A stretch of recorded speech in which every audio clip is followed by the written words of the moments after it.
This is Kenneth from Evilon, and hello, World of Metal, and thank you for doing this interview with us. Yes, the expectations for this album are high, because it contains 11 songs that are very strong, including our single, Brothers of Evilon.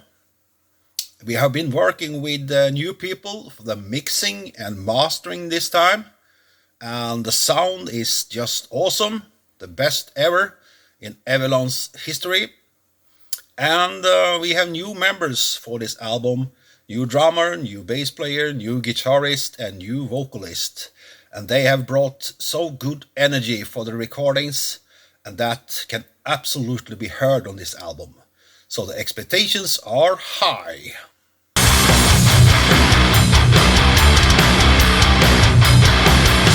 Hello, this is David from Evilon, and as for the lyrical concepts of the album Ginnungagap, we have Mjölnir, the hammer of Thor, which is Thor's favorite tool and weapon of choice when it comes to slaying giants.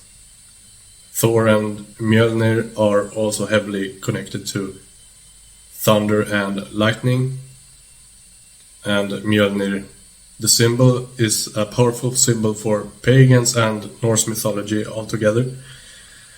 And so I try to tie all that in within the lyrics. And it's an urge for you to draw inspiration from that powerful symbol. Far From Home is really a simple story about a band of Vikings risking their lives embarking on treacherous water and making a name for themselves abroad. Day and Night is a story about how sun and moon and the two horses pulling these celestial bodies across the sky, how they inevitably will be devoured by the great wolf Fenrir's sons, the two sons, Treachery and Hate. Aurora Borealis tells the tale of a man dying in the mountains while beholding the legendary phenomenon Aurora Borealis, or the Northern Light. He accepts his fate and is reunited with his love in the afterlife, as Aurora lends him a bridge of light to ascend. Then we have Huldra, who is a feminine forest spirit, seducing men, ultimately betraying them in the end, and this is a story of such an event. Fenrir is the monstrous wolf and one of Loki's children. He's one of the antagonistic creatures in Norse mythology. He never stops growing and is prophesied to kill Odin at the end of all things. So the gods bind him in chains made by the dwarves, who also made Mjölnir, among other magical items. But of course, in the end, the wolf will break free and wreak havoc. Unbreakable is about a man who got an unsolicited visit from 5 men who all tries to convert him into a foreign religion. The man disapproves big time and basically goes berserk on them. Memories of Yesterday is about depression and dwelling in the past, trying to struggle through and see the light, but ultimately succumbing to the negativity. Allfather is about Odin and his sacrificing of himself in order to learn the magic of the runes.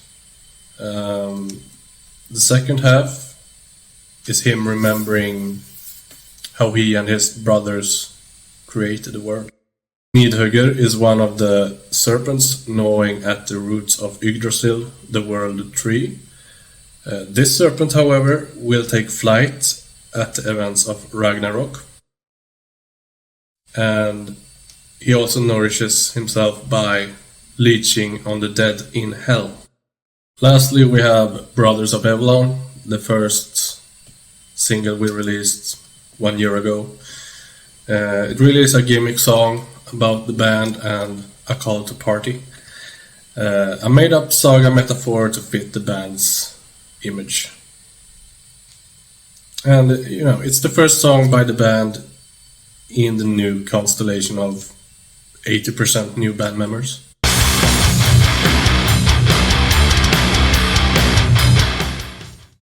Now for the writing of the album, Kenneth composed all the songs for this album, and he made complete instrumental skeletons. Then in some cases, I've added like minor melodies or symphonic arrangements like choirs, cellos, or whatever.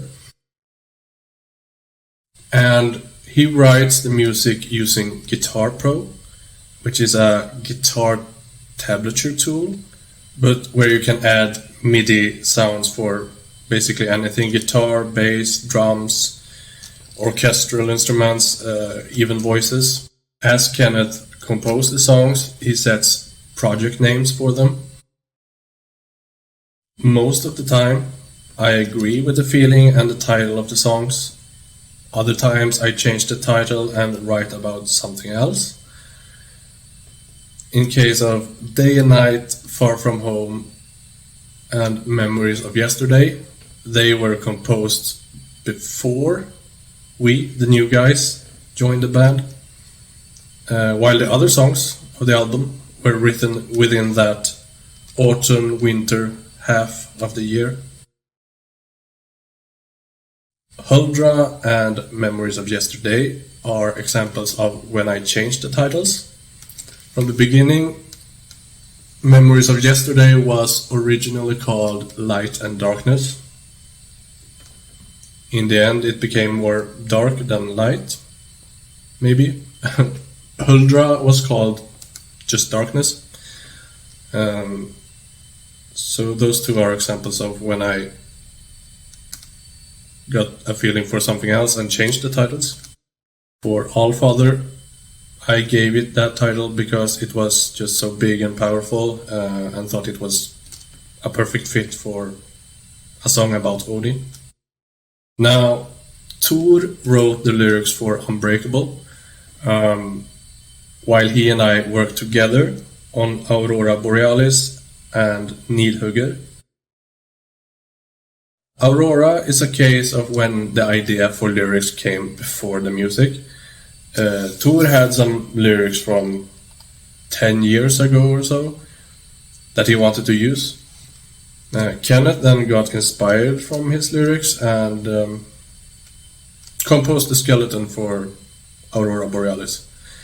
Then I added choirs and cellos and reconstructed the lyrics to better fit the instrumental of the song.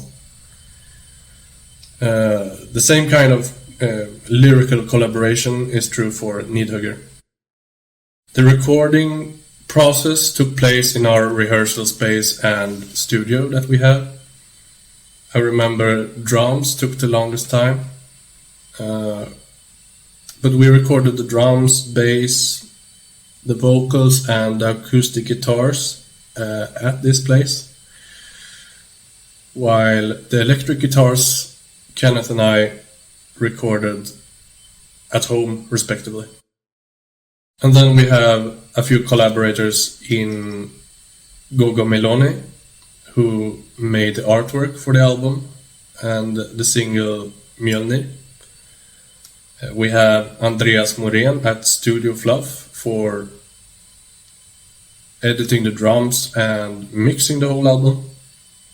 We have Henning Bortne at Oslo Mastering for mastering the whole album. We have our friend Therese Rexnes doing the clean vocals on Huldra. And lastly, we have a collaborator in a guy called Tommaso from Italy, who basically helped us converting our MIDI sounding orchestral parts into something more believable.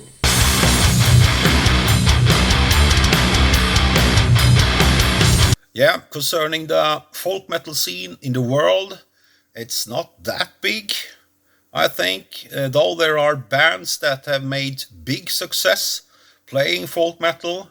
I know in Germany and Finland, folk metal is rather big.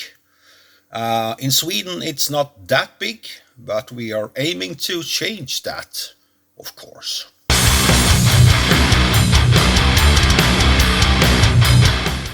Yes, we are promoting this new album by playing 2 festivals this year. One in Germany in June and one in Norway in August.